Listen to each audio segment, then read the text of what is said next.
नारायण।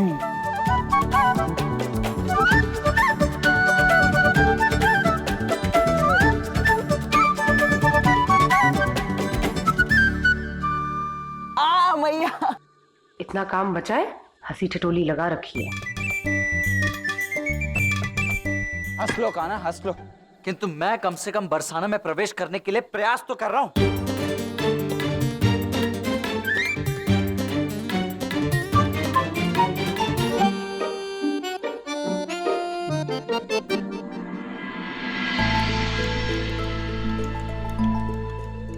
प्रयास नहीं,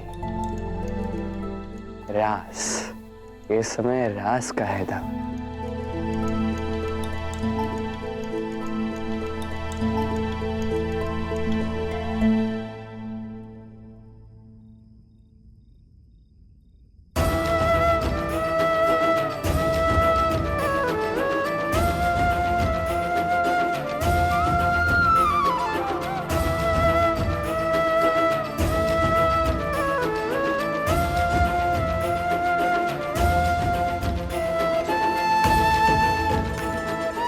बांसुरी का स्वर।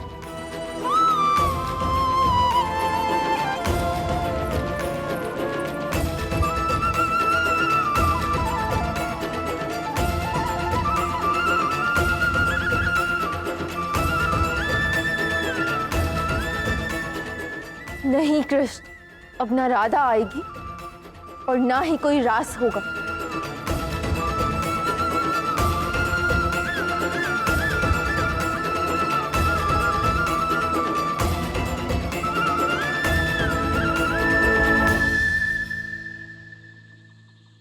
क्या तुम सत्य में नहीं आओगे राधे? रुको,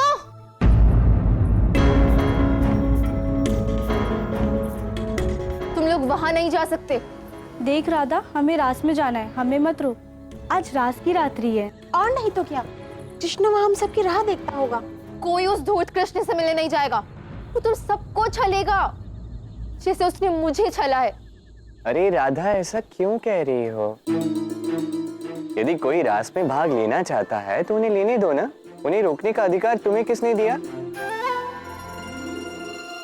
अधिकार है, मैं अपनी सखियों के साथ सदैव खड़ी हूँ। यदि मेरी सखियां कोई भूल करने जा रही हैं, तो मेरा अधिकार भी है और कर्तव्य भी कि मैं उन्हें रोकूं। ये कृष्ण तुम्हें अपनी मीठी मीठी बातों में उलझा लेगा, तुम्हें बाध्य कर देगा कि तुम इसकी बातों में अपनी सुध खो दो, इसकी बांसुरी की धुन में खो जाओगे। और फिर जब एक ऐसा समय आएगा कि तुम में से किसी एक के हृदय में इसके लिए प्रेम का अंकुर फूटेगा, तो ये तुम्हारा साथ नहीं देगा, छोड़ देगा तुम्हारा साथ और सबके सामने तुम्हें और तुम्हारी भावनाओं को छलेगा। तुम सब साक्षी हो मेरे प्रेम की, मेरी पीड़ा की। इसलिए कहती हूँ, परित्याग करो इस कृष्ण का और दूर रहो इससे, इसकी बांसुरी की धुन से, इसके रास से। जो तुमने मेरे साथ किया ना, उसके लिए मैं तुमसे केवल घृणा करती हूँ, केवल घृणा।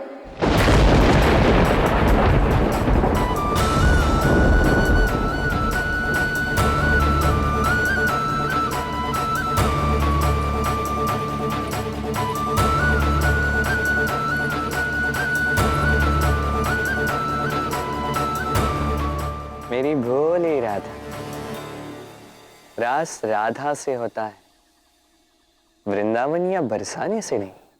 यदि तुम रास के लिए यमुना किनारे ना आओगे तो कृष्ण बरसाने के द्वारे आएगा।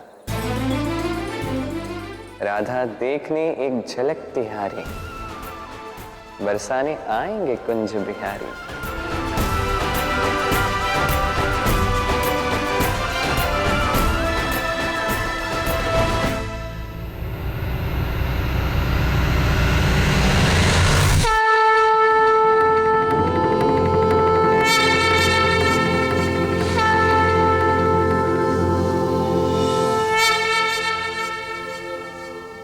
मंशा तो पवित्र है नारायण। एक बार रास में सम्मिलित होने की मेरी मंशा को पूर्ण करने में आपने सहायता की थी, तो क्यों ना इस बार मैं अपने आराध्य की मंशा को पूर्ण करने का प्रयास करूं।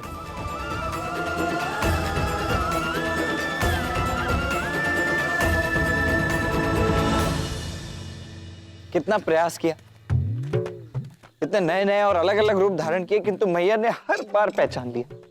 और यदि कुछ मिला तो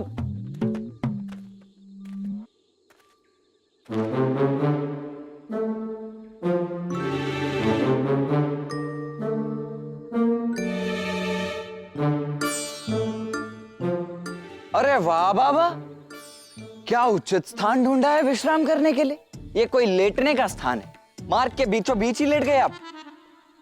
हाँ, कौन है भाई, क्या चाहते हो? तनिक कोने में जाकर विश्राम कीजिए ताकि आने जाने वाले मार्ग से आ जा सके। मैं बड़ी लंबी यात्रा से आ रहा हूँ तो थक गया, जहाँ खड़ा था वहीं सो गया। अभी मुझे विश्राम करने दो, हिलने में समर्थ नहीं। तुम एक काम करो, मेरे ऊपर से ही लांग जाओ। अरे ऐसे कैसे लांग कर चला जाऊं आपको मैं? आप मुझसे बड़े हैं ना, ये मेरे संस्कारों के विरुद्ध है।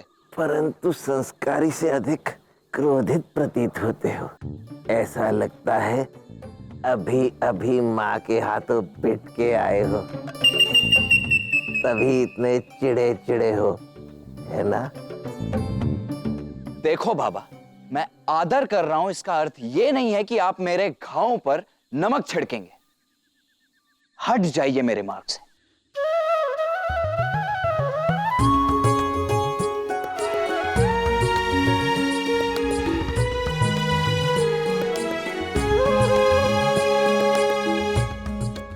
देखो भाई, मैं तो तुम्हें पहले ही कह चुका हूं, मैं बहुत थका हुआ हूं। तुम एक काम करो, कल प्रातः काल आओ, मैं तब तक अपनी निद्रा पूर्ण करके यहाँ से चला जाऊंगा। क्या कहा आपने? मैं चला जाऊं यार? क्या हुआ? क्या हुआ? क्या हुआ? कान्हा देख रहे हो, तुम देख रहे हो, ये कह रहे हैं कि मैं लौट जाऊं और ये यहीं रहेंगे। बाप रे, ये आपको कह रहे हैं कि आप लौट जाएं और ये यहीं रहेंगे? ये यहीं रहेंगे, ये बूढ़े बाबा। ए भाई, देखो मैं थका हुआ हूँ, इसलिए इस अवस्था में हूँ, अन्यथा अभी भी मैं तरुण हूँ। देखो बूढ़े, तरुण बाबा, बहुत देर तक विनम्र रहने का स्वभाव नहीं है मेरा, इसीलिए मार्ग से हट जाओ, अन्यथा मैं। यदि दाऊ को क्रोध आ गया ना, तो दाऊ आपको बलपूर्वक उठा लेंगे। अच्छा, उचित है भाई, अब तो बल का ही प्रयोग करो। मैं भी देखता हूँ कैसे हटाते हो। लो, ये तो उपहास बना रहे हैं आपका। मैं तो कहता हूँ बल दिखाई दो। आयुष्मान भवा। ओ बाबा, आशीष प्राप्त नहीं कर रहा हूँ आपके, हटा रहा हूँ आपको। अच्छा अच्छा, तुम काम पर लगो, आओ।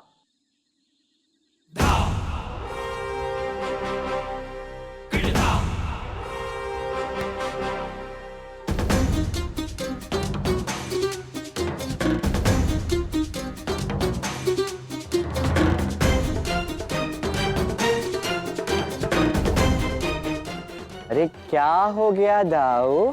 आपको तो सब बलराम कहते हैं, आज तो आप दुर्बलराम प्रतीत हो रहे हैं।